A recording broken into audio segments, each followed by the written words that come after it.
umugore wabariri inyuma. Erega confidence nta confidence. Niyo wambaye nabi imisatsi ni ya yindi nasirimba birahita biragwa. Ariko nagahinda n'ikizere kirashira kamera nk'umuntu watawe.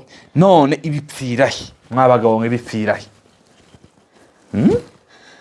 Kwitwa umukozi w'Imana, kwitwa wahamagawe, gituma biza bishaka nko gusa nko guhamagarirwa kuba umukene. Hariho n'abantu babifata gutyo ugasanga akaba comfortable ku bantu bitwaza umuhamagaro bagatererana imiryango yabo. Turi muri Timoteyo wa mbere ibice 5:8 haravuga ngo ariko niba umuntu adatunga be cyane cyane abo mu rugo rwe aba yihakanye ibyizerwa kandi ababaye mubi hanyuma y'utizera, ababaye mubi nyuma y'umupagani. Ngo umuntu wirengagiza, umuntu utita, udatunga abe cyane cyane abo mu rugo rwe. No kuvuga ngo abe je sinemera ko Imana yakubwira ngo utambe umuryango wawe kugira ngo uyikorere, ariko ugasanga uwacu ahora mu mwenda umwe ku rwego abashaka kumuranga bavuga ngo wa mugore uzawambara inani imeze gutya, mbese agahita amenyekana, bagahita bamumenya ngo uza wambara ikintu gisa gutya bikaba ikirango, kandi yitwa ko ari umukozi w'Imana. Ugasanga abana biwe muri Sunday school nibo baba bavuvuye, niba baza banayizamo ahubwo benshi ntibaza banaza. Ubu nyine nibivugirega hano nanone ndishimye mu buzima busanzwe nyine, mu buzima busanzwe kuko natwe twarahamagawe. Okay, mu buzima busanzwe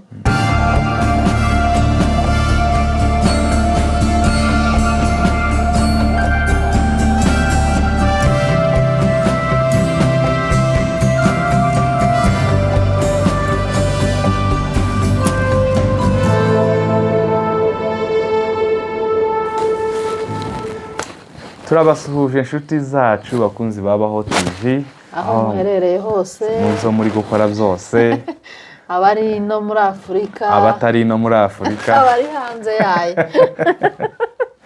Turagusuhuje cyane wowe ufungiye kino kiganiro ngo bane natwe n'iby'umugisha n'iby'agaciro. Yego, Imana iguhera umugisha kandi turagukunda nkuko tukungukiyeho natwe twungukireho. Amani yaje. Amen. So twagarutse rero mu biganiro byacu nk'ibisanzwe byubaka, ibiganiro byubaka, ariko se habaye ibitubaka bitari ibyacu ariko biterwaga n'ibyo umuntu yubaka. Oya, nabo yubaka hari igihe wibesha ngo uri kumva ibyubaka ariko ari ukwikomeza nawe ubizi ko bitubaka. So iyi niyo channel number 1 ikuhaye ibintu byiza byiyubashe, ibintu byiza zo kudufasha mu buzima bwa buri munsi, cyane cyane bw'aka gakiza twahamagariwe. So uyu munsi rero turaba tuvuga kuki Jackie? Uyu munsi nkuko mubona uko twambaye, ndizera ko buri wese zamuyobese noneho byagenze. Ariko wasanga hari abatari babibonye cyane cyane nk'abagabo. Ibi byo birapika biragaragara. Nuko hari nk'abagabo batabibonye, mutubwire niba hari wari wabibonye mbere tugitangira. Aho ni mu birere. Cyane cyane ko nizo tugiye kuvuga aho byerekeye ibyo, ariko hari ibintu abagabo batabona. Ayiwe bisenshi. So ngaho komeza nari nguciye mu ijambo. Nkuko abatari babibonyega, bamwe mu bagabo wenda batari babibonye, mwongere muturebe murebe uko bimeze.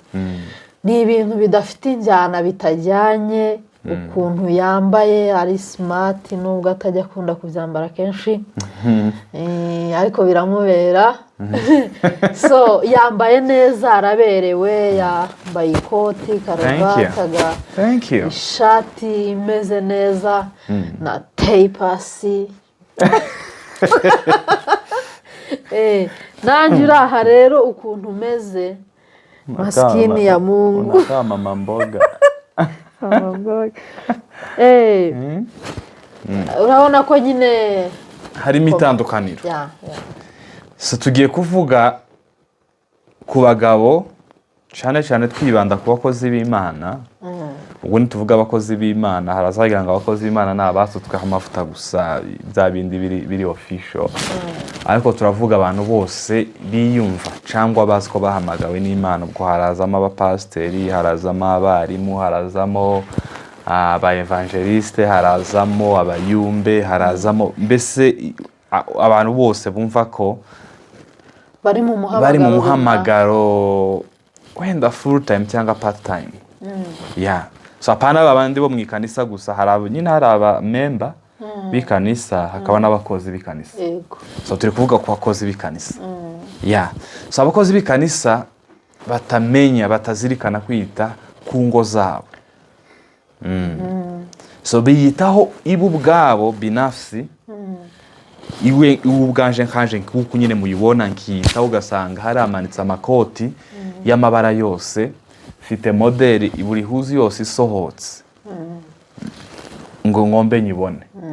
sibyo kuneza kunabi nkabanyifite, ariko ugasanga uwacu ahora mu mwenda umwe, ku rwego abashaka kumuranga bavuga ngo wa mugore uzawambara inani imeze gutya, mbese bagahita bamumenya ngo uza wambara ikintu gisa gutya, bikaba ikirango. kandi yitwa ko ari umukozi w'Imana, ugasanga abana biwe muri Sunday school nibo baba bavuvuye, niba baza banayizamo ahubwo abenshi ntibaza banaza. none se wagize umwana udafite urukweto yagenda gute? udafite amahuzu nk'ay'abandi. usanga ahubwo uyu munsi hagenda mukuru wiwe yatwaye uwo mwenda bafite, utahaga yagaruka undi nakawambara akaja gutarama. ivo ni ikibazo tugiye kuganira, tumenye bipfirahe. ni ubukene, ni ukwirebaho, ni ubujiji, ni iki kibitera? kubera ko hari cases nyinshi abagore turaza, wenda n'abagabo tuzakura, hari n'abagabo bazabajabira abagore bari smart cyane, ariko bo kenshi hari gusanga ari ukurangara k'umugabo, atari uko kuko umugore ntategerezwa kwita ku mugabo mu buryo nk'ubwo ngubwo. sidani ntibiri mu nshingano z'umugore kwambika umugabo. ntabwo umugabo agomba kugenda yambaye nabi ubibona ngo byihuse. aho ije ndi kuvuga noneho atabiguze yambara ibyo afite. nivyo gandi kuvuga. tibiri mu nshingano z'abagore kwambika abagabo. ariko nyine hari n'abagore nabo nyine atomucaha ngo anamubwira ati gura ibi ngibi, cyangwa se afata nawe mafaranga agenda bimugurira, bakamureba gusa gutyo nuko atosheka. nazo tuzabigarukaho utaha, ariko uyu munsi turi kuvuga ku bagabo batita ku nshingano zabo. ugasanga ibahora yaka, ariko abo mu rugo baravuvuye cyane, ahubwo batanava mu rugo.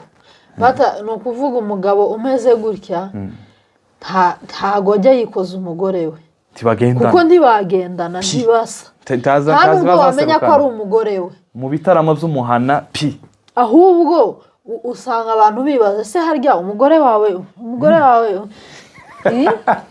umugore mbese yibera mu rugo, cyangwa se niyo agiye aza yakerewe, umugabo umeze gutya ntiyanagushakira n'umukozi. ibyo ni yicaririye, araza akicaririye inyuma. kuvuga ngo urabona amakanisa menshi yo muri no community yacu, usanga abakirisitu bicara hano bisanzwe, uru ruhande ugasanga ari nk'abacuranzi na korari, hano ugasanga niho hari abashumba. so kuvuga ngo umugabo wiwe yicara mu bashumba hano imbere, cyangwa se ataba ari mu bashumba akicara kuri za ndaraza zibere mu bagabo b'ikanisa. umugore waba ari inyuma, erega confidence nta confidence. niba wambaye nabi, imisatsi ni ya yindi nasirimba, birahita biragwa. n'agahinda n'icyizere kirashira, kamera nk'umuntu watawe. none ibipfirahe mwabagabo mwe, bipfirahe kwitwa umukozi w'Imana, kwitwa uwahamagawe, gituma biza bishaka nko gusa nko guhamagarirwa kuba umukene. hariho n'abantu babifata gutyo ugasanga akaba comfortable ariko se biterwa n'ubukene ubundi ko turaje kubeshera ubukene none iwe ko yiyambika none se si ubukene niba ari n'ubukene ni ubutera si ubukene none kuki bafite imyenda buri mwenda ugezweho ufite ahinduranya amakoti ntabwo ari ubukene kandi amakoti ahenda kurusha ibitenge naho bihuje sibyo iyi myenda y'amakompere basaba badodesha ugasanga afite amakompere nk'atanu birahenze ugasanga afite ano mashati ya made in Rwanda azahenda nayo ngendaga ni ibihumbi 30 y'amanyarwanda imwe cyangwa 40 ugasanga afite nk'atatu ahinduranye nyamara umugore ugasanga ibe ntarengeje umuntu ugumeze nkaho hari ukuntu muzamutaha nk'amakwe bakaguha nk'impano ntibago tibaza banaseruka naho ngo byurabone n'ibyo by'impano nuba yakubonye ahubwo kuhari tibaza baseruka no mu miryango ngo ntibibaze aba ari inyuma ku buryo nta hantu na hamwe agaragara nta mbese yarahejwe ari inyuma kabisa je mbonye ko atari ubukene ntabwo ari ubukene ahubwo no kwikunda no kunegirija inshingano kwirarira cyane no kwikunda kubera ko sintekereza ko hari umugore wanga gusa neza ntawubaho hari abagabo badakunda gusa neza kutabikunda cyangwa kutabyitaho niko kutabikunda nyine akaba nyine atabyitayeho hari aho gusa iwe icyo yambaye ni uko pfa kuba gusa yambaye ariko njyewe ntekereza ko nta mugore udakunda kwiyitaho yobura umwitaho yego kandi hari ababibuze kuko kwitwa umugore w'umukozi w'Imana ugahora mu mwambaro umwe nk'uko twavuze akaba ari cyo kirango abana bawe nibo bavuvuye ni hahandi uzuhura nabo ukumva woje kubogoshesha atarabaho zambayeho njyewe ugasanga abana bahora bashukuye ni nkaho mu rugo batazabahaga ahorana agatima karereta ubona nyine uburyo ubona se ukibase uyu ni papa wabo cyangwa baramubeshyera mbese uretse no kuba adahuye n'umugore we ubabonye utamenya ko ari umugore we n'abana be bagendana na nyina hariho abagabo bamwe ashaka kumenya kwita ku bana ntite kuri nyina ariko noneho hari uwo bibura burundu ntabe nyina ntaba abana bose kimwe buriya jengira ngo ushaka kwita ku bana neza byanyabyo wanze ukita kuri nyina cyane kuko witaye kuri nyina na nyina yo kwita ku bana so benshi rero bitwaza ico akavuga ngo narahamagawe ndi umukozi w'Imana ni kenshi abantu bazota bampamagara kuvuga ubutumwa si byiza ko nserukana umwenda umwe buri gihe bigatuma yihiringa ngo ashake amahuzi yitwaje ico cyangwa se niyo yagiye mu ivugabutumwa bakamuha akavuga ngo ni amagift bamuha ariko boguha kajana ni gute wo kwambara ihuzu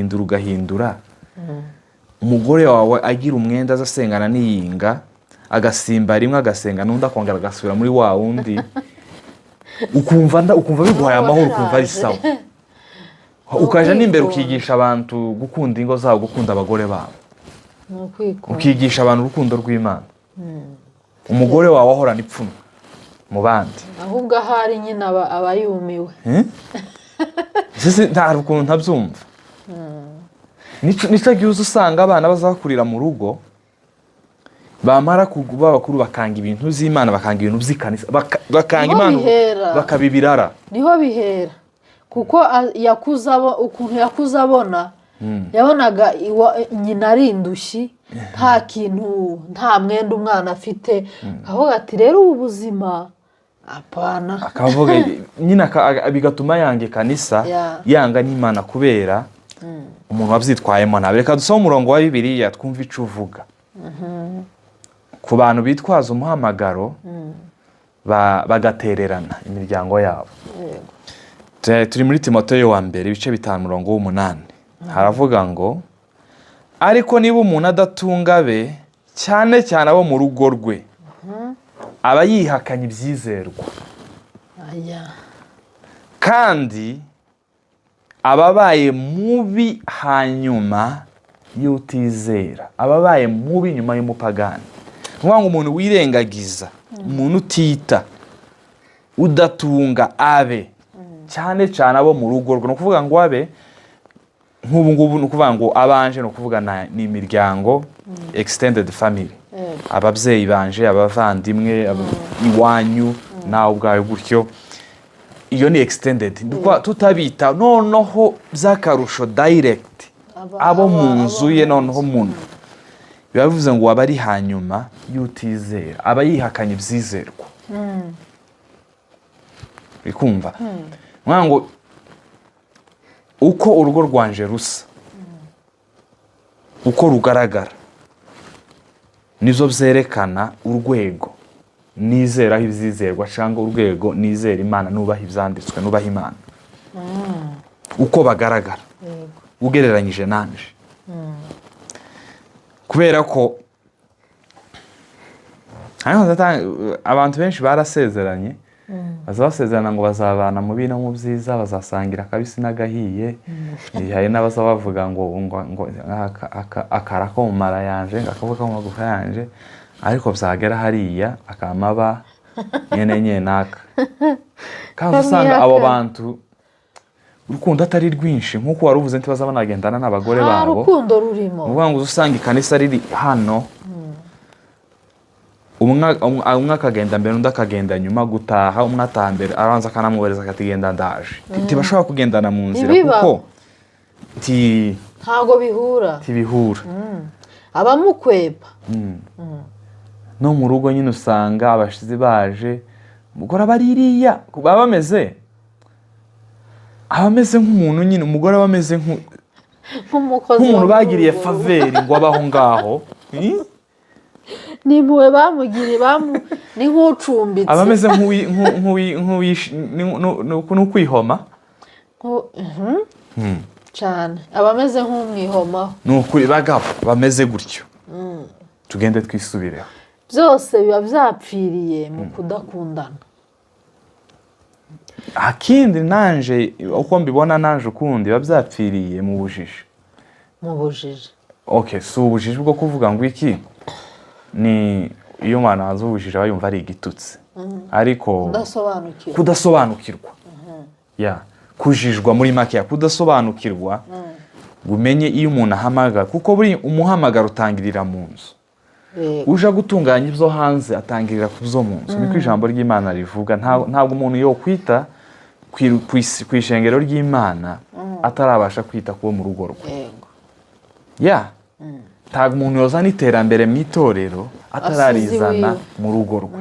Ni ukuvuga ngo urugo niyo standard, urugo ni nkayo niho bibera. Ni ukuvuga ngo happy family will make a happy church. Yego. Urumva mu by'ukuri uyu mugabo uvuye mu rugo hameze gutya, umugore ari bumukurikire ku ikanisa, ariko ahari bube yicaye nyine yagiye gusa ngo kugira ngo ahabe, umutima ntuhari nyine, abahorerega no mu gahinda.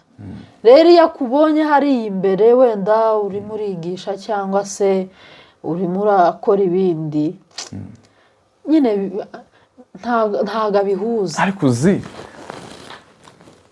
kuko rivugabutumwa, ukaza ugenda urara mu mahoteli ugahindura ayandi, uzi neza ko mu rugo nta kintu wasizeyo. Ahubwo se buriya abanabyibuka, aba yirebaho gusa. Hari igihe aba babyibuka, ariko iwe akumva ko ari umuhamagaro, akumva ari cyo gitambo. Je sinemera ko Imana yakubwira ngo utambe umuryango wawe kugira ngo uyikorere. Imana ni urukundo. sinzemera ntabwo bibaho kuko umuryango uza mbere. hano niko tubonye udatunga abo mu rugo rwe.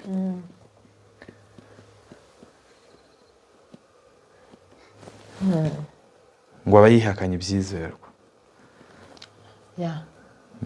Imana ni urukundo, ntago yatuma utamba umuryango wawe ngo basige gutyo gusa ngo ugiye ngo mu murimo w'Imana. Bibiliya bivuga neza.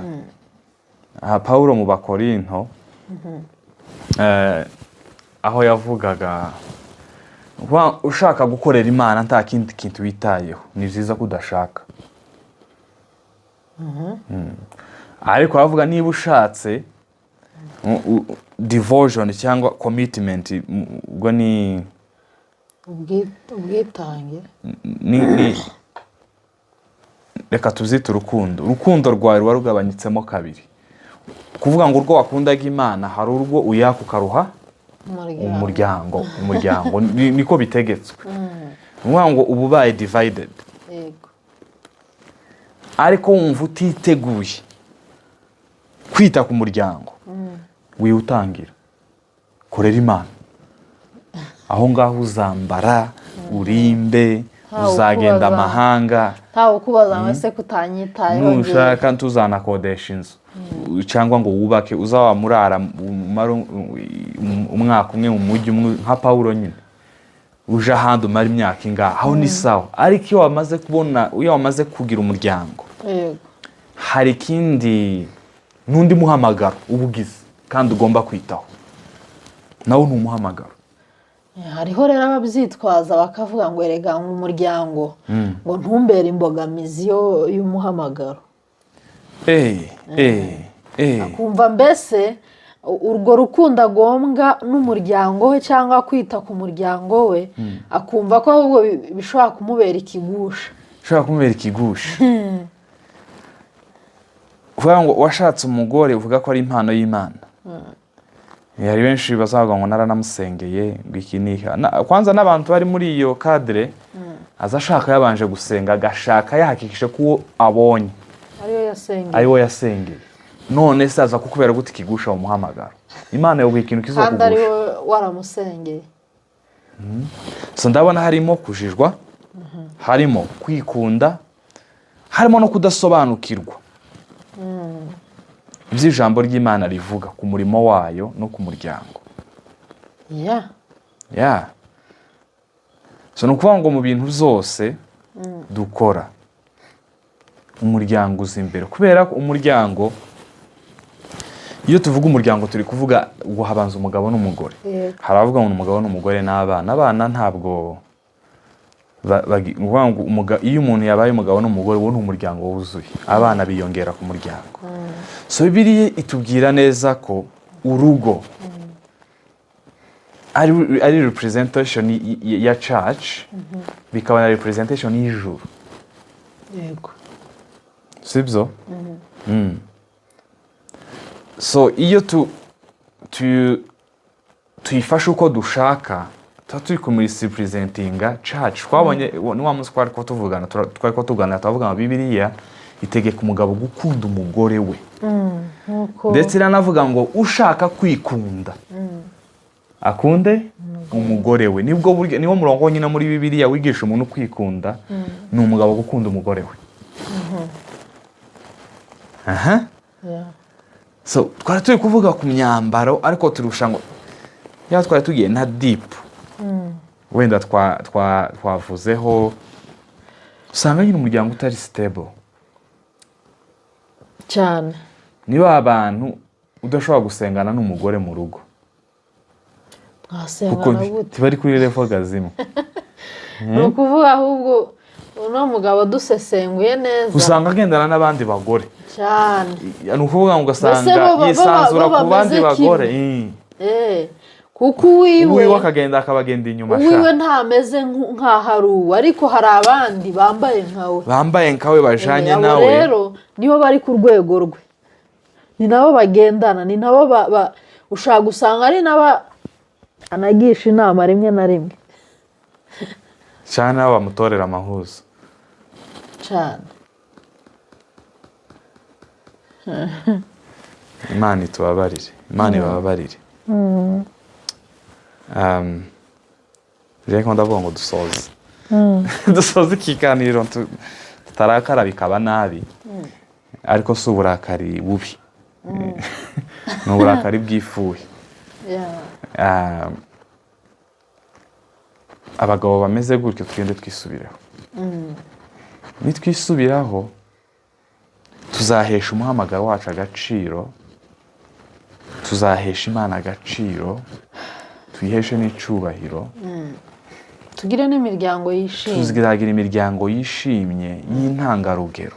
n'abana bacu bifuze kumera nk'abo. Umuryango w'umukozi w'Imana ugomba kuba intangarugero, n'abana bifuze kumera nka gutyo. Ariko uzi kuba umukozi w'Imana ukagira abana batazabana kwigana, ngo usange mu rugo ko barasenga cyangwa ko baravuga aleluya cyangwa ko baragira ugasanga nta muntu ntibashaka no kubyikoza, ntibabikunze rega, kuko barabona ntacyo byabamariye cyane. Twisubireho tuba abakozi b'Imana, bahesha Imana icyubahiro, badatukisha izina ry'Imana. Duse n'ibyo tuvuga ibyo dusa nabyo. Nituvuga urukundo ruhere mu nzu. Uko turavuga ku rugo, ku mugore, ibaze noneho ababyeyi b'uwo muntu, uwo mugore, oya ababyeyi b'uwo muhungu. Umuntu utita ku mugore we babana, ababyeyi ariko buriya abiriye hari ikintu tiyabaye ruhebwa.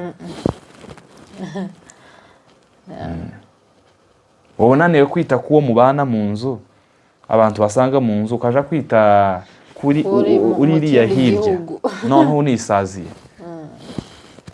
Tibikunda. Niba witwaza, ni kuri abandi bavuga noneho ngo ntakazi bafite, kandi umuhamagaro w'umuntu tubaha ifaranga. Niba uwo muhamagaro utuma umugore wawe ahorana ipfunwe, ahorana ingingimira, ahorana umutima uremerewe, uwo muhamagaro ureke.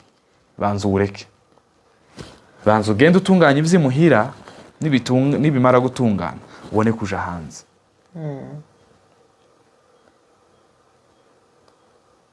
Aho niho tuzaba turi gukorera Imana byuzuye.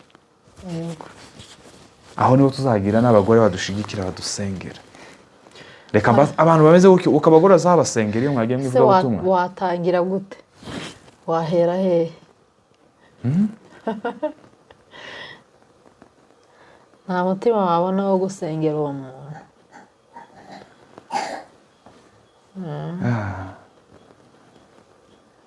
Ko wasengera umuntu ubona ko ukwitayeho, ugutekerezaho, naho umuntu wagufashe nk'aho uri n'ikimenyi uzasanga abantu nk'abo hari urwego batazabarenga. Bishoboka hari urwego utita ku muryango wawe, umugore atishimiye mu muhamagaro wawe, hari urwego utazarenga.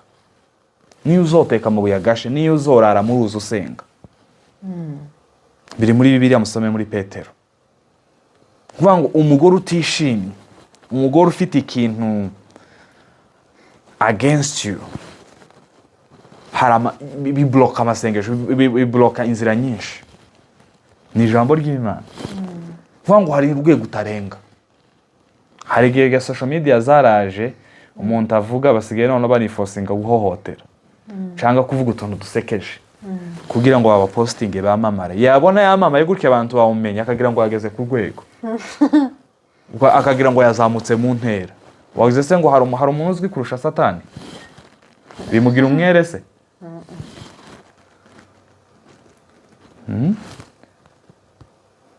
So kumenyekana si niyo ntego y'umurimo. Kumenyekana si pati y'umuhamagaro, si byo byerekana gukomera. Kuko n'abatigisha baramenyekana, n'abandi bakora ibindi by'amafuti nabo baramenyekana. Si social media se cyane. Si yo ntego. Ariko mbabwiza ukuri, niwita ku muryango wawe, ukagira umuryango ugushigikiye, ukubwira ku mavi, uzagera kure. Ntibizanagusaba gusetsa abantu kugira ngo wamamare. Ntibizagusaba gukoresha ingufu no gushaka amaterime yandi no kuvuga utuntu kugira ngo ntibizabiguze pi. Uzamamara utanabishaka. Yego. Nkakura kwa Yesu. Yesu yaramamaye abakavuga nti mubivuge ko naje. Iwe yeshaga ahantu yaravuga ngo bakora afishe. Ako urabona ko nsigaye abantu barwanira afishe kuja kuri afishe.